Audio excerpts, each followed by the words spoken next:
We need to expand our understanding of democracy. What is democracy? If we look at the word root, it means people rule. Back in the early days, people like Aristotle saw it clearly. Because there are always more poor people than rich people, democracy means rule by the poor, he said. My favorite teacher, Michael Parenti, said that democracy is a gift from the people of history designed to constrain the power of the rich. It may not always feel like it, but we have that power, and I think we should use it. Our leaders, people like Joe Biden and George W. Bush, like to call the United States the world's greatest democracy. But they aren't thinking about our power to stop the rich from doing things we don't like. They want us to think about democracy only in terms of elections, that somehow showing up to vote every 2 to 4 years is the best possible expression of our democratic rights. But we should expand our understanding of democracy beyond the tightly controlled ability to vote thumbs up or thumbs down on what the people who control our government want. If we're sticking within the limits of our existing system, jury duty can actually be a powerful form of democracy. In ancient Athens, those were the two things people did when they participated in democracy: voted on important matters and sat on juries. You can exercise a lot of democratic control over our system by refusing to convict when you think it's the wrong thing to do. You can also make a difference by making powerful actors pay for their crimes when they hurt people. It is a democratic power that most people treat like a burden. We should see it as an opportunity to enact justice in our highly imperfect system. I intend to develop this idea more when I talk about jury nullification.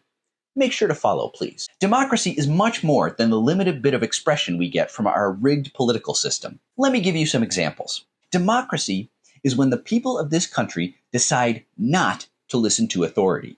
The end of the Vietnam War is a good example. At a certain point, the war in Vietnam became so unpopular that the government of this country couldn't make Americans fight it anymore. The government lost our support.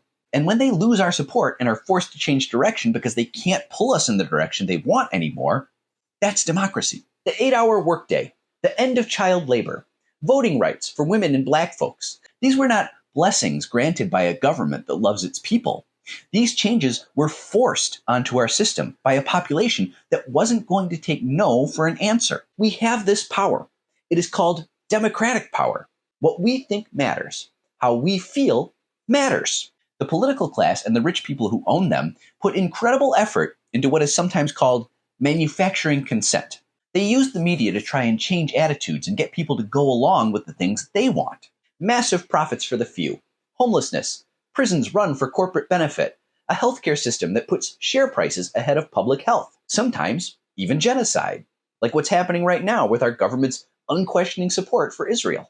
TikTok is helping stop the manufacture of consent. We found a way to remove the layer of bullshit that's designed to guide how we perceive things in a specific direction, in a direction that benefits the rich and corporations. Right now, we're living through a democratic awakening, and people are remembering that we actually have power. Another form of democracy, voting with our money, deciding to get coffee somewhere other than Starbucks for political reasons, buying off-brand cereal because we've been insulted by a modern-day Marie Antoinette. These democratic acts have real-world consequences. Democracy is people power, the power of massive groups of people to say, nope. Democracy is the power to say, hell no, or can't make me. Democracy is the power to decide for yourself and have the courage of your convictions. Do you remember what just happened with Wendy's pitch about dynamic pricing? Just a couple weeks back, Wendy's management put out a trial balloon to test the waters. It was a disaster. The American public basically laughed in their faces. The memes were especially choice. We have power. Our opinions have power. If Wendy's or other fast food companies ran the world, we would all be forced to just accept dynamic food pricing as another fact of life that comes with living in this vast corporate hellscape. But Wendy's doesn't run the world. And we did laugh directly in their faces and said, go ahead, give it a try. You'll be out of business in about 5 weeks if you do. That's democracy in action. This ability to say no is what forces change, because governments can try to make us go along with things we don't want. They can try. I'm reminded of a quote from Howard Zinn's People's History of the United States. With all the controls of power and punishment, enticements and concessions, diversions and decoys operating throughout the history of the country, the establishment has been unable to keep itself secure from revolt. Every time it looked as if it had succeeded, the very people it thought seduced or subdued stirred and rose. Blacks, cajoled by Supreme Court decisions and congressional statutes, rebelled. Women, wooed and ignored, romanticized and mistreated, rebelled.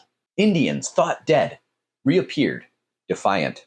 Young people, despite lures of career and comfort, defected.